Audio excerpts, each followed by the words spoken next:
प्रणमो वरिहंकारं प्रणमो सिद्धारण्यमो आयिरीयाणं प्रणमो वज्रायाणं नमो मे सौरसापुरं।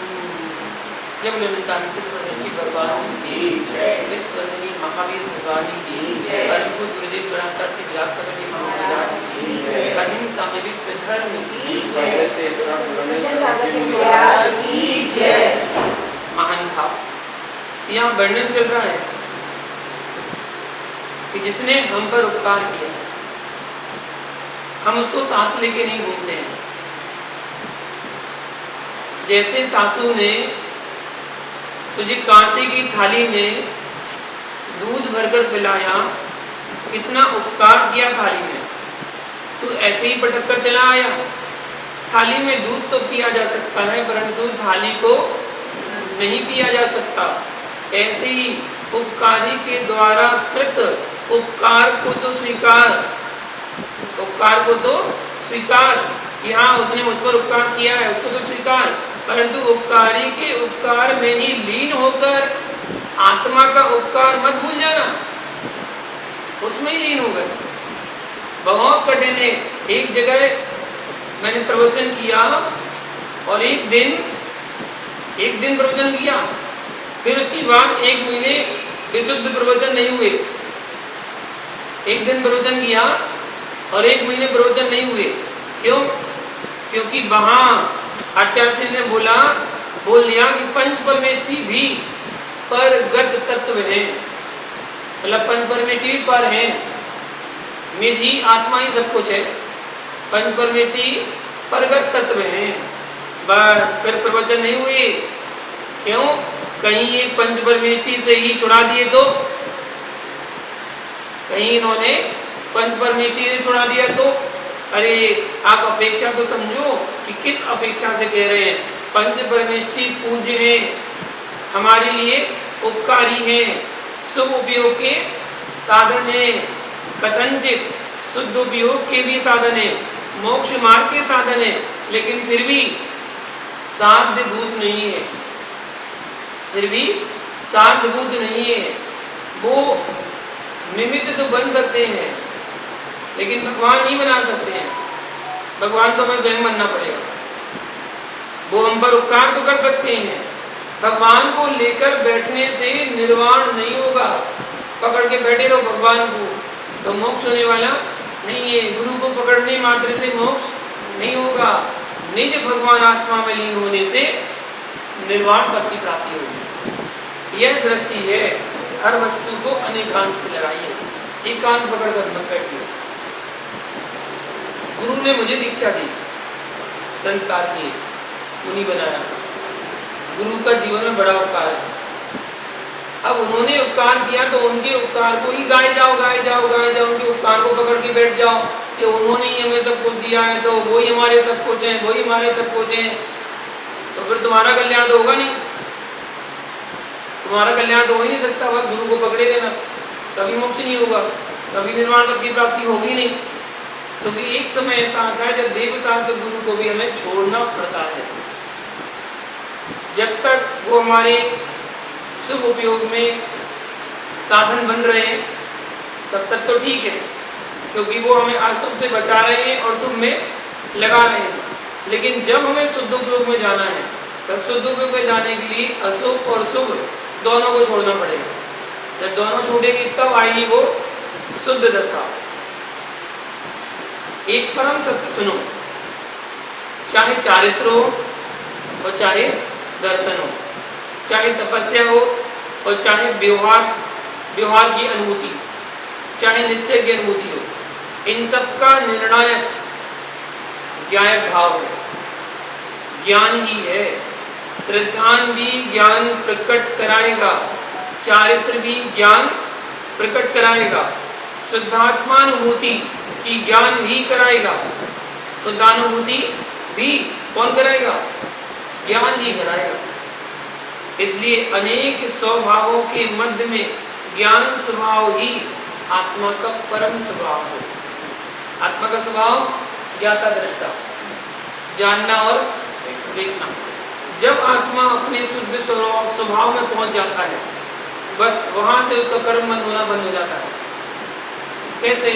जैसे आपको उदाहरण दिया, आपसे पूछा कि ये क्या है, आपने जवाब दिया पेंसिल है, ठीक है, और तुरंत हमने दूसरा प्रश्न पूछ लिया कैसी है, आपने अगर कहा अच्छी है तो कर्म का बंद हो गया, आपने कहा खराब है तो भी कर्म का बंद हो गया। अच्छा कहा तो राग कर लिया, खराब कहा तो द्वेष कर लिया। राग में भी कर्म का बंद है और द्वेष में भी कर्म का बंद है। ये क्या है? पेंसिल है, बस लिखने का काम है, पेंसिल है लिखने का काम। इसलिए कर्म बंधन से बचना हो, एक सूत्र याद रखो, देखो, जानो और जाने दो। क्या है? देखो, जानो, जाने दो। क्या करना है? उससे काम करना, काम कर लो, बस फ्री। अच्छी बुरी से में क्या करना। और संसार की कोई भी वस्तु, कोई भी चीज, अगर सब पर ये आपने सूत्र लागू कर दिया कि देखो, जानो और जाने दो, बस ये सूत्र आपने लागू कर दिया तो आप कर्म बंधन से बच जाएंगे। रास्ते से जा रहे थे, एक गाड़ी, बहुत सुंदर गाड़ी खड़ी थी, ठीक है, उसी को देखने लगे, बहुत बढ़िया गाड़ी, बहुत सुंदर गाड़ी है, कम से कम इतनी की तो होगी, बहुत महंगी गाड़ी है, बहुत अच्छी तेज चलती है, उसी को देख रहे हैं, बहुत बढ़िया गाड़ी है, कर्म बंद हो रहा है, लेना देना है नहीं कुछ, अपनी गाड़ी है नहीं है, अपनी होती चलो बात अलग है, और दूसरी गाड़ी है, मिलना है नहीं है, बिना मतलब में कर्म बंद माने जा रहे हैं। इसलिए देखो, जानो और निकल लो, बस करना क्या है। फ्री फंड में क्या को कर्म बांध रहे हो? तो स्वभाव में कर्म बंध नहीं होता। जब आत्मा अपने स्वभाव में आती है तब उसे कर्म बंध नहीं होता है। आत्मा जब विभाव में पहुंचती है तभी कर्म बंध होता है। क्रोध, मान, माया, लोभ, हिंसा, झूठ, चोरी, कुसीर, परिग्रह, ये सब क्या है? विभाव। ये स्वभाव नहीं है आत्मा का, लोगों ने बना लिया। लोग कहते हैं गुस्सा करना मेरा स्वभाव हो गया। क्रोध करना कभी आत्मा का स्वभाव हो ही नहीं सकता, हो ही नहीं सकता। स्वभाव तो वो कहलाता है जिसमें व्यक्ति 24 घंटे रहे, वो कहलाता स्वभाव। आप 24 घंटे क्रोध कर सकते हैं? नहीं कर सकते। कितनी देर? 5 मिनट, 10 मिनट, 15 मिनट, 20 मिनट, जितनी देर के लिए आपको निमित्त मिला उतनी देर के लिए आपको कसाय बढ़ गई, क्रोध आ गया, और जैसे ही निमित्त समाप्त हुआ क्रोध समाप्त। पानी को गर्म कर सकते? कर लो गर्म, कितनी देर के लिए? जब तक निमित्त है, जब तक उसके साथ निमित्त जुड़ा हुआ है तब तक ही वो गर्म है। आप बिजली से उसको कनेक्ट करके रखो, रॉड से, गर्म रहेगा। आप अग्नि जला के रखो, गर्म रहेगा। आप सोलर से कनेक्ट करके रखो, गर्म रहेगा। और जैसे ही वो कनेक्टिविटी खत्म हुई, अग्नि आपने अलग कर दी, बिजली जो थी वो आपने अलग कर दी, पानी को खुले में रख दिया, क्या होगा? अपने आप ही हो जाएगा। आपको कुछ नहीं करना, ना उसको हिलाना है, ना पंखा करना है, ना कुछ नहीं करना, वो अपने आप ही ठंडा हो जाए। क्यों? स्वभाव है उसका, उसका स्वभाव है। तो ऐसे अपना स्वभाव है क्षमा करना, करुणा करना, प्रेम करना, स्नेह करना, वात्सल्य करना, ये अपने स्वभाव है। तो आत्मा अपने स्वभाव से अलग हो ही नहीं सकती। आत्मा का स्वभाव है क्या था? दृष्टा, जानना, देखना, आत्मा का स्वभाव है, उससे स्वभाव से अलग हो ही नहीं सकती। तो स्वभाव के मध्य में ज्ञान स्वभाव ही आत्मा का परम स्वभाव है। ये सब ज्ञान की अवस्थाएं चल रही हैं। ज्ञान शब्द सुनते ही आपकी दृष्टि कहाँ चली गई? शास्त्र पर चली गई। ज्ञान की जैसी बात करी तो दृष्टि कहाँ चली गई? शास्त्र पर चली जाती है। शास्त्र नहीं, ज्ञान अर्थात वेद विज्ञान, ज्ञान अर्थात वेद विज्ञान। ज्ञान यानी आत्मा का गुण, आत्मा का जितना प्रशस्त अध्यवसाय भाव निज का होगा, वही ज्ञान ही परम दशा की ओर ले जाने का लक्ष्य है। ग्रंथों का ज्ञान ज्ञान नहीं है। ग्रंथों का ज्ञान भी ज्ञान से हुआ है। ग्रंथों का ज्ञान भी ज्ञान से हुआ है। आत्मा का जो ज्ञान था वो उससे हुआ है।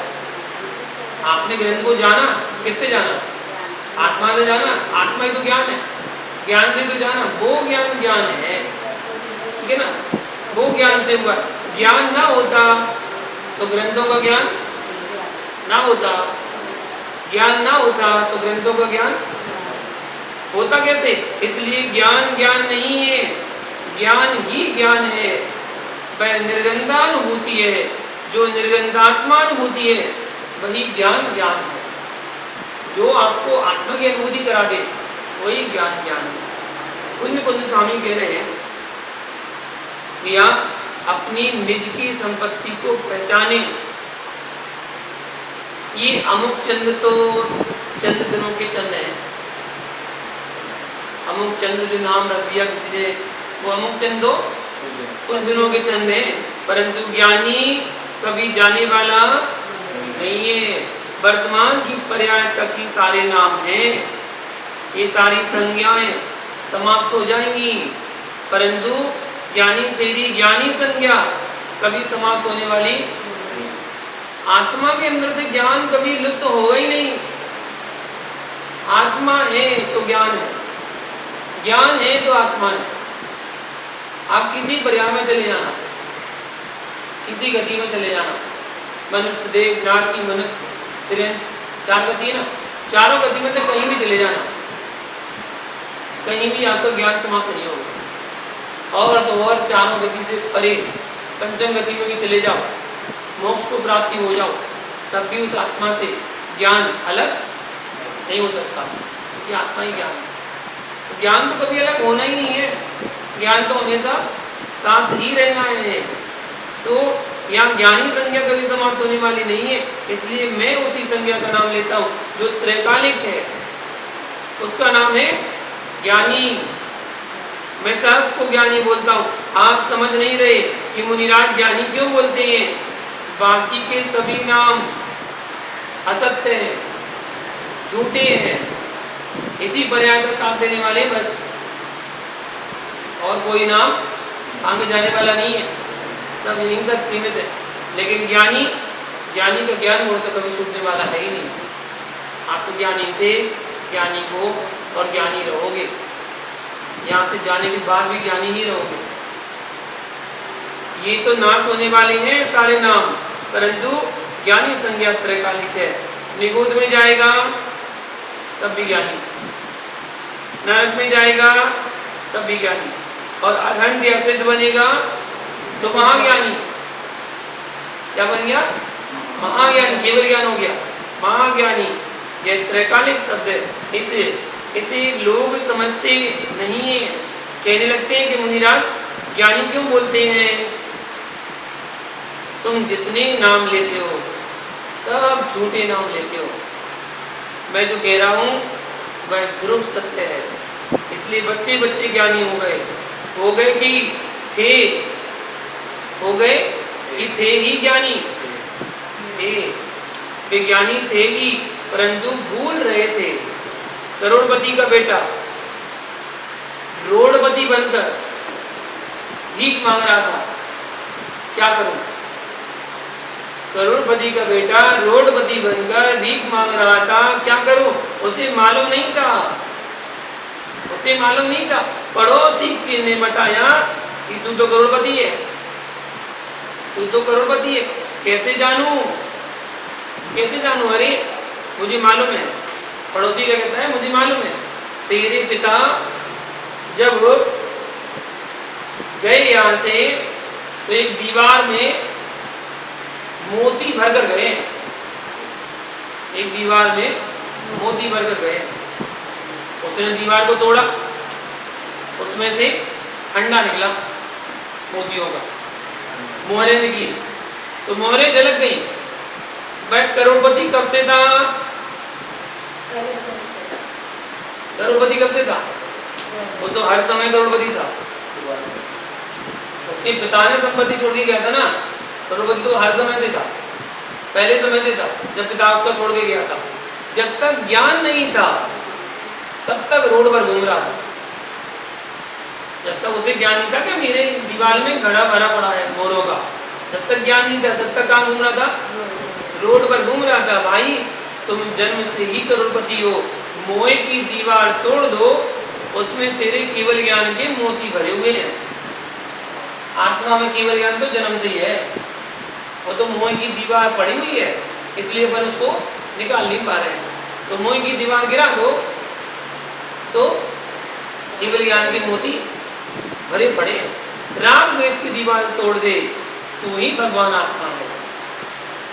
इसमें घना आनंद है, घना आनंद, बहुत आनंदी आनंद है। यानी तू जहर खा सकता है क्या? नहीं। तू कैसा वैद्य है? जो जहर मारता है वह जीवित भी रखता है। जो जहर मारता है वह जीवित भी रखता है। पाप ज्ञान से होता है कि अज्ञान से? पाप ज्ञान से होता है कि अज्ञान से? ज्ञान से। पुण्य होता है कि अज्ञान से? ज्ञान से। भैया संखिया, कुचला एक जहर का नाम है, जहर का नाम बोलते हैं कुचला, ये जहर है। परंतु विद्वान वैद्य इनको शोध करके औषधि बनाता है, इसका शोधन करता है। और काय में शोधन होता है? उसने बताया था, इसमें घी में शोधन होता है, घी में शोधन करता है और इसको औषधि बनाता है, इससे निरोगी हो जाता है और बिना सोदा खाकर मर जाता है। शोधन करके खाएगा तो जीवन दान देगा, और यदि वैसे ही खा लेगा तो मर जाएगा। जो अपने निज ज्ञान को शोधन करके उपयोग करता है वह पुण्य करके परमात्मा हो जाता है। जो अपने ज्ञान को विषय कसाय में लगाता है वह जहर बनाकर नरक चला जाता है। बड़ी रासायनिक विद्या है। यह ग्रंथ विश्व में क्यों छा गया? इस ग्रंथ में कितनी विद्याएं भरी हुई हैं। संखिया, कुचला का शोधन कांसे की थाली में, विधि बता रहे हैं, कांसे की थाली में गाय के घृत में होता है। जहर का जहर धर्म, जहर का जहर धर्म नष्ट हो जाता है। जो मारने के कारण थे वे जीवन के कारण हो जाते हैं। हरा कालिया नाग, हरे रंग का कालिया नाग का जहर भी रोग ठीक करता है। कालिया नाग हरे रंग का है, उसका जहर रोग ठीक करता है। एक व्यक्ति को गलित कुष्ठ हो गया, वह वैद्य के यहाँ गया। सुनना, छोटी कहानी है। क्या हुआ? एक को गलित कुष्ठ रोग हो गया तो वैद्य के पास गया। वो वैद्य ने पर्चा तो बनाया, फिर फेंक दिया। ध्यान से सुनना, वैद्य ने पर्चा तो बनाया और फिर फेंक दिया कि तुम ठीक नहीं हो सकता। क्या बोल दिया? तुम ठीक नहीं हो सकता, जाओ। वह सोचता है कि अब तो मुझे मरना ही है, अब तो मुझे मरना ही है। घूमते घूमते शमशान घाट पहुंच गया, भागा वहां से, घूमते घूमते शमशान घाट पहुंच गया। सोचा कि पीड़ा सहन होती नहीं है, इसलिए फांसी लगा लूं। पीड़ा सहन नहीं हो रही है, चलो फांसी लगा लूं, जहर खा लूं, जैसे बने वैसे मर जाऊं, और जैसे बने वैसे मर जाऊं, क्योंकि मेरे से सहन नहीं होता। ऐसा सोचकर उसने देखा कि एक नर कपाल खोपड़ी पड़ी थी। मनुष्य की शमशान घाट में खोपड़ी पड़ी हुई थी, उसमें बारिश का पानी भरा हुआ था। नियोग देखो, उसी काल में एक कालिया नाग आया और उस नर कपाल का पानी पी गया। ध्यान से समझना, उस नर कपाल का पानी पी गया। उस पुरुष ने देख लिया, उसने सोचा कि ठीक है, इसमें जहर चला गया होगा, अब मैं इसी को पी लेता हूं तो बिना फांसी लगाए अपने आप मर जाऊंगा। उसने जैसे ही पिया उसका गलित कुष्ठ ठीक हो गया। वैद्य ने क्या बताया था? जहर की दवाई दी कि जहर पीना पड़ेगा और तू पी नहीं पाएगा। बोले चल जो जा तू ठीक नहीं हो सकता। और यहाँ संयोग कहाँ बैठा? वो वैसे ही संयोग बैठा नर कपाल में। उस आया कालिया नाग, उसने पानी पिया, जहर हो गया। उसने जैसे ही उसको पिया तो उसका जो कुष्ठ रोग, गलित कुष्ठ रोग था, वो ठीक हो गया। फिर पुनः वैद्य के पास पहुंचा, बोला देख देख मैं पूर्ण ठीक हो गया। वैद्य जी से बोलता है, देख मैं पूर्ण ठीक हो गया, तुम कह रहे थे कि मर जाओ, तुम नहीं बच सकते। वैद्य बोला बताओ मैं कहां से लाता नर कपाल? बताओ मैं कहां से लाता नर कपाल? कहां से लाता स्वाति की बारिश का पानी? कहां से लाता कालिया नाग? देख जो पर्चा बनाकर रखा था वो पर्चा दिखाया, जो पर्चा फेंक दिया था ना वो पर्चा बना के दिखाया, उसने खोलकर दिखा दिया यह असक्त अनुष्ठान। उसकी बीमारी का, रोग का निवारण यही था। नर कपाल हो, कालिया नाग ने उसमें पानी पिया हो और वो उसका पानी का जो जहर है वो अगर पिएगा तो कुष्ठ गलित रोग ठीक हो जाएगा। अब बता मैं कहां से लाता और कहां से वो नक्षत्र, कहां से वो लगन लाता? मैंने तुझे भगाया और तेरी जान बचनी थी। वो नियोग ऐसा बना कि तू वहां पर पहुंच गया, तूने वो जहर पी लिया और तेरा रोग ठीक हो गया। इस गाथा में रासायनिक व्याख्या है, आत्मा के ज्ञान गुण को हम कैसे शोधन करें और कर्म के पापोदय को हम कैसे सेवन करें, जिससे हम मरे ना, बंधे ना और निर्जरा को प्राप्त हो जाए। बंधे ना, मरे ना, निर्जरा को प्राप्त हो जाए। यह समय सार ग्रंथ अनेक विद्याओं का पिंड है, इसलिए इसको जाने समझे। आगे से इस विषय कल जाने इतना ही। जय गुरु पार्षद भगवान की जय।